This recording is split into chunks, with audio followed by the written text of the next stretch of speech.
Hello, my name is Marqia Gaskins. I'm a rising junior at North Carolina Central University.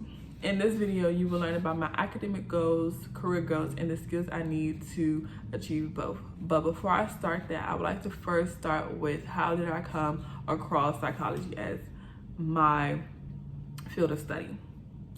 In the 10th grade, we watched a video called The 13th. The 13th is an amendment that abolished slavery.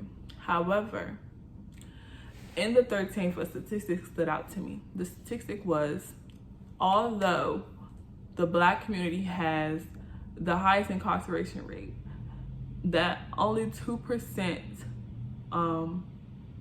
of psychology degrees are owned by Black people. This meant that most of the time,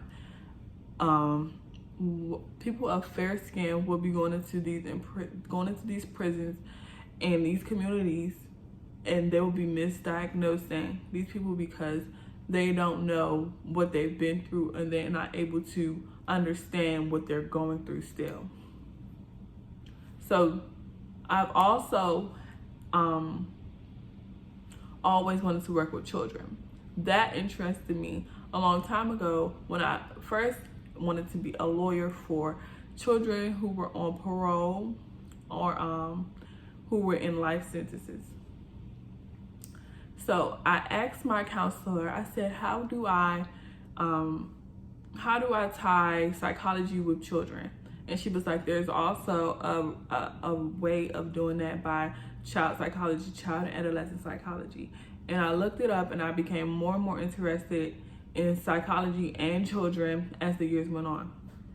So my academic goal is to first be able to graduate on time in 4 years and obtain a master's degree, and then go into my PhD to get in my PhD. The skills I needed to obtain these academic goals is time management and organization. I already have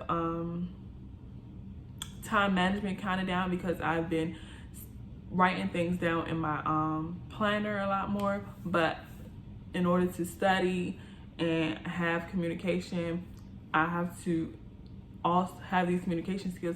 I have to also get an internship within my field that allows me to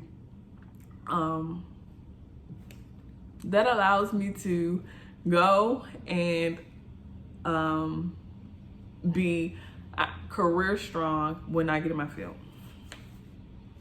The career goals that I have are to start a nonprofit organization that helps juvenile detention, helps juveniles that are in juvenile detention centers get into programs where they are able to go back into society and be influencers.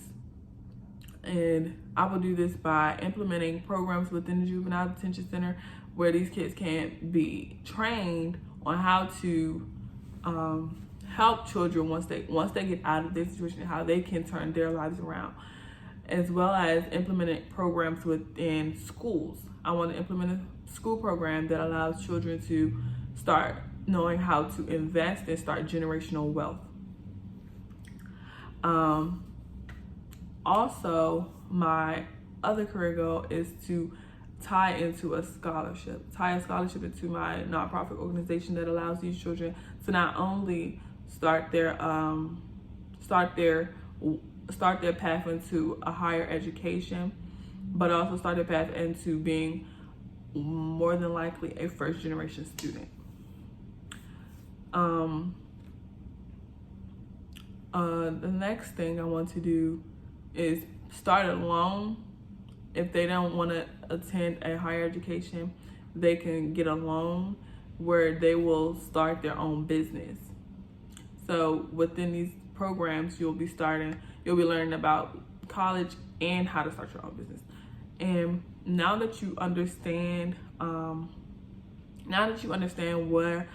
I want to go with my career goals and why I chose child and adolescent psychiatry, you now understand me more. Thank you for listening to my presentation.